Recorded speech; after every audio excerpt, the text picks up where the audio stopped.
चलो मैं सामने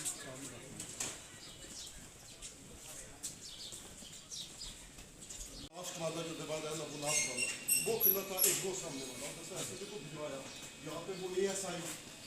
क्या नाम है इसका वो दौड़ के आया वो यहाँ से